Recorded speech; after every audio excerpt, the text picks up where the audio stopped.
જામનગર આયુર્વેદિક યુનિવર્સિટીમાં ફરી પાછું પેપર લીક થયું છે. તો રીવાબા જાડેજા રાજીનામું આપો આપ, કે આજે શિક્ષણ મંત્રી છો આપ, અને આજે મને એ નથી સમજાતું કે અવારનવાર પેપર વધારે લીક ગુજરાતમાંથી થાય છે. તો ગુજરાતની જનતાને વધારે જાગવાની જરૂર છે. તો 48 કલાકનું અલ્ટિમેટમ આપીએ છીએ કે રીવાબા જાડેજા રાજીનામું આપો, અને આમાં અમે પાછા નહીં હટીએ.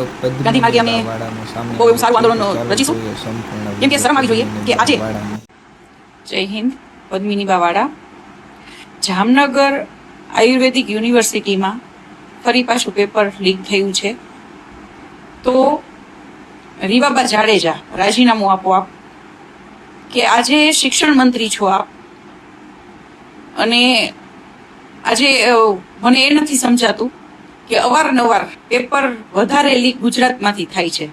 તો ગુજરાતની જનતાને વધારે જાગવાની જરૂર છે. તો 48 કલાકનું અમે અલ્ટિમેટમ આપીએ છીએ કે રીવાબા જાડેજા રાજીનામું આપો, અને આમાં અમે પાછા નહીં હટીએ. ગાંધી માર્ગે અમે બહુ એવું સારું આંદોલન રચીશું, કેમ કે શરમ આવી જોઈએ કે આજે જો આપ શિક્ષણ મંત્રી ત્યાં છો અને ત્યાં પેપર લીક થાય છે તો એ જવાબદારી પૂરેપૂરી આપની છે. તો આજે મોદી સાહેબને પણ કહેવા માંગુ છું આ માધ્યમ દ્વારા કે આપ ક્ષત્રિય આંદોલન સેજ જરાક યાદ કરી લેજો કે ઇતિહાસ એક ગવા રહ્યું છે કે જ્યારે એક સ્ત્રીનું અપમાન થાય છે ને ત્યારે એની એક પડતી આવે છે. તો એ ત્યારથી જ પડતી આપ લોકોની બીજેપી પાર્ટી ચાલુ થઈ ગઈ હતી, અને હવે ધીમે ધીમે રાજીનામા બધાને આપવાના છે.